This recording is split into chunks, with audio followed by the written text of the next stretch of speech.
Cartoon Censor. ओह God, ये आज की रात कैसे कटेगी? कल मेरी जिंदगी का सबसे बड़ा दिन है। कल अगर आदित्य सर ने अपनी फिल्म के लिए मुझे साइन कर लिया ना, तो कसम से लाइफ बन जाएगी मेरी। तो ये काम्या है। काम्या एक मॉडल है और देखने में बहुत ही खूबसूरत है। काम्या ने अब तक यूं तो मॉडलिंग के कई प्रोजेक्ट किए थे, लेकिन असल में वो तो हमेशा से एक हीरोइन बनना चाहती थी और अब उसे वो मौका मिल सकता था। अगले दिन काम्या बहुत अच्छे से तैयार हुई। उसने एक खूबसूरत ड्रेस पहनी जिसे उसने एक बहुत ही बड़े शोरूम से काफी महंगे दाम पर खरीदा था, और वो ड्रेस पहनकर तो काम्या और भी ज्यादा खूबसूरत दिख रही थी। काम्या के पास ज्यादा पैसे नहीं थे। फिलहाल पूरे महीने में बस 1 या 2 ही मॉडलिंग के प्रोजेक्ट उसे मिल पाते थे, जिनसे उसका गुजारा बड़ी मुश्किल से चल रहा था। लेकिन फिलहाल वो जहाँ जा रही थी वहां जाने के लिए उसने कोई कंजूसी नहीं की थी। उसने फौरन एक ऑटो बुक किया और फिर उसमें बैठकर वो चल दी। कहाँ जाना मैडम? आप मुझे ग्रासिया होटल छोड़ दो। ठीक है मैडम, हम आधे घंटे में पहुंच जाएंगे। ठीक है भैया। केशव, जो कि उस ऑटो का ड्राइवर था, एक अधेड़ उम्र का आदमी था। वो चुपचाप ऑटो चलाता रहा और पीछे बैठी काम्या अपने भविष्य के सपने संजोती रही। दरअसल वो शहर के सबसे बड़े और आलीशान होटल में होने वाली पार्टी में शामिल होने जा रही थी, जहां उसकी मुलाकात मशहूर फिल्म डायरेक्टर आदित्य से होने वाली थी। आदित्य फिलहाल एक मॉडल की तलाश में था जिसे वो अपनी अपकमिंग मूवी के लिए बतौर हीरोइन साइन कर सके। काम्या को पूरा भरोसा था कि वो खुद को उस रोल के लिए साबित कर ही देगी। और फिर बस भैया, यही रोक दो। मैं आपको अंदर तक छोड़ देता हूँ मैडम जी। समझिए भैया, मैं अंदर ऑटो से नहीं जा सकती। अच्छा, कोई बात नहीं मैडम जी। काम्या जैसे ही ऑटो से उतरी और केशव को उसके पैसे देकर आगे बढ़ी, तभी अचानक उसकी ड्रेस का ब्लाउज ऑटो के एक हुक में फंस गया और काम्या के आगे बढ़ते ही वो फट भी गया। Oh no, shit shit shit shit shit, ये आज ही होना था क्या? और वो भी इसी ड्रेस के साथ। ओह गॉड, अब मैं क्या करूं? पार्टी में कैसे जाऊंगी अब मैं? अरे ये क्या हो गया? ओहो, माफ कीजिए मैडम जी। नहीं भैया, इसमें आपकी कोई गलती नहीं है। मैंने ही ध्यान नहीं दिया, पर अब मैं क्या करूं? भैया ऐसा कीजिए, मुझे वापस वहीं छोड़ दीजिए जहां से लिया था। अब इस फटी ड्रेस के साथ तो मैं नहीं जा सकती पार्टी में। मैडम जी, अगर आप बुरा ना माने तो हल है मेरे पास आपकी समस्या का। है? और क्या है वो? मैडम जी, यहाँ से बस 5 मिनट की दूरी पर मेरी खोली है। वहाँ मेरी बेटी है दीक्षा। उसे सिलाई कढ़ाई, मेकअप, मेहंदी लगाना, अरे मतलब कि लड़कियों के सजने संवरने के जितने काम होते हैं ना, उनमें बड़ा मन लगता है उसका। बहुत सफाई है उसके हाथ में। तो आप चलो मेरे साथ, वो जरूर आपका कपड़ा ठीक कर देगी। पर भैया, रफू की हुई ड्रेस कौन पहनता है, और वो भी इतनी बड़ी पार्टी में? आप भरोसा रखिए मैडम जी, मेरी दीक्षा जरूर कुछ जुगाड़ लगा लेगी। आप चलिए तो।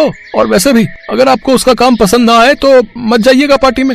वैसे भी आप तो वापस ही जाने को कह रही थी ना।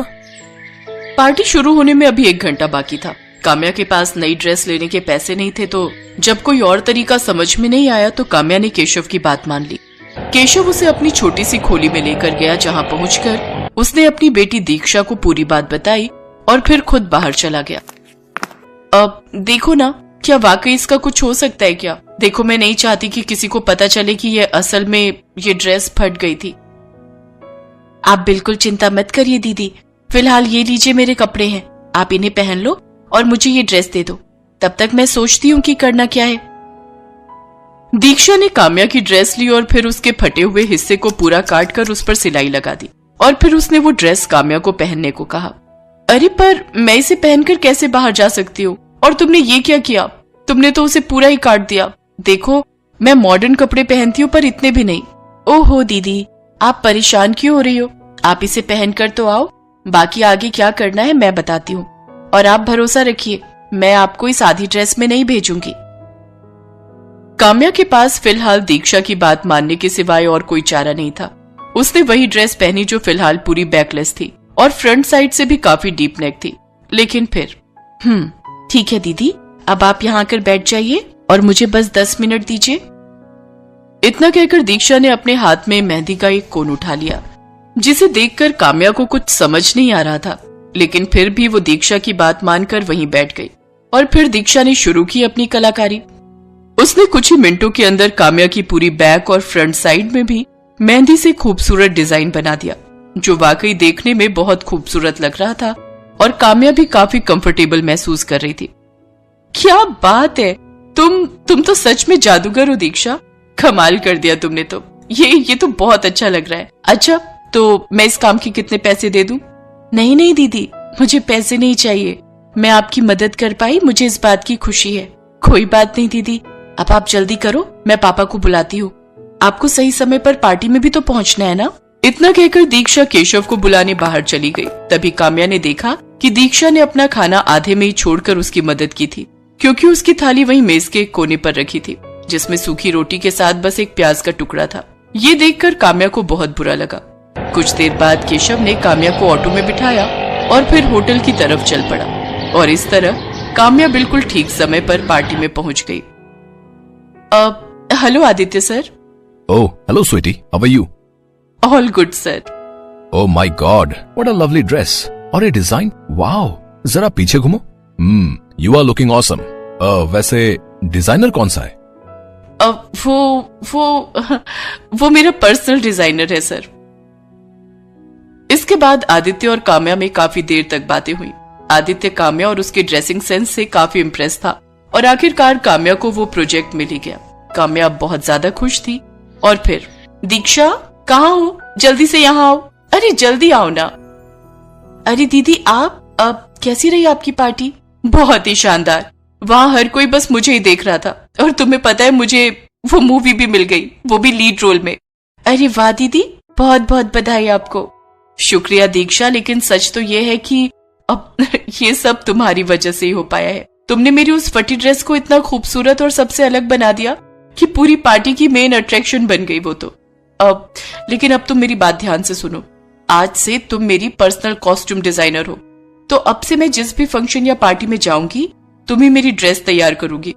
और सुनो, मुझे हर जगह मेहंदी वाला ब्लाउज पहनकर जाना है, लेकिन तुम्हें हर बार अलग अलग तरह की और अलग डिजाइन की मेहंदी लगानी होगी। बोलो, कर लोगी ना? हाँ दीदी, क्यों नहीं। मुझे तो मेहंदी लगाने का कितना शौक है, आपको तो पता ही है। और ये भी जानती हूँ कि कितनी सुंदर मेहंदी लगाती हो तुम।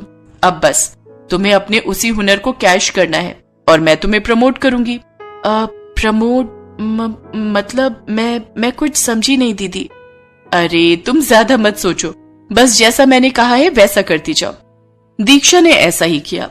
अब काम्या जहां भी जाती दीक्षा से ही मेहंदी वाला ब्लाउज और बाकी की ड्रेस डिजाइन करवा कर जाती, और धीरे धीरे ये उसका स्टाइल सिंबल बन गया, जिसने उसे तो फेमस किया ही, साथ ही साथ दीक्षा के लिए भी कामयाबी के रास्ते खोल दिए। ये लो दीक्षा, ये तुम्हारी पहली कमाई है। नहीं दीदी, मैंने आपको बड़ी बहन माना है, तो मैं आपसे पैसे कैसे ले सकती हूँ? ये पैसे मैं तुम्हें नहीं दे रही मेरी बहन, बल्कि ये उस प्रोजेक्ट का साइनिंग अमाउंट है जो तुम्हें मिला है। मतलब दीदी, अब तुम एक मामूली लड़की नहीं हो, एक मशहूर कॉस्ट्यूम डिजाइनर हो, जिसके बनाए मेहंदी वाले ब्लाउज हर कोई पहनना चाहता है, समझी? मुझे देखकर कई लोगों ने तुम्हें हायर करने की बात कही है, और उन्हीं में से एक ने ये पैसे एडवांस बुकिंग के तौर पर दिए हैं। वो पैसे काफी ज्यादा थे, इतने जितने की दीक्षा ने कभी अपने सपने में भी नहीं सोचे थे। उसकी आंखों में खुशी के आंसू थे, और वो भी अब अपने हुनर से अपनी किस्मत चमकाने के लिए पूरी तरह से तैयार थी। किस्मत का पहिया घूम चुका था। काम्या एक बड़ी और सक्सेसफुल हीरोइन बन गई थी, और दीक्षा एक मशहूर कॉस्ट्यूम डिजाइनर। फिर एक दिन, आप हमारी जिंदगी में साक्षात माँ लक्ष्मी बनकर आई हो। नहीं अंकल जी, सच तो ये है, आपके और मेरे जीवन में लक्ष्मी इसीलिए आ सकी है क्योंकि आपकी बेटी साक्षात माँ सरस्वती का रूप है।